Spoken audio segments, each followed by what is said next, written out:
potom 17,71. Takže teď trojice Jakub Vondra Hřibojedy, Michal Jelínek Nevcehle, Pavel Dušek Tipeře.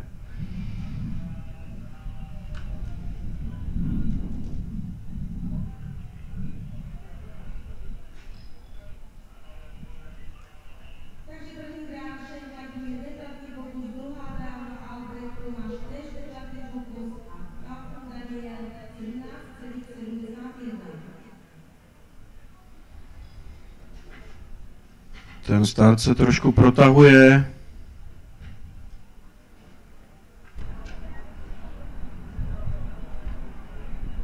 Ještě se tam řešil výsledek té druhé dráhy, protože tu časomíru zastavil závodník, až když se vracel zpátky. Takže to byl nakonec neplatný pokus a ne ani těch 34. Ale teď už máme odstartováno od kraje Jakub Vondra, Michal Jelínek a Pavel Dušek. Kuba Vondra už je u rozdělovače, středy dál. Rozdělovač si zajistil a už nám dobíhá do cíle za 13.05.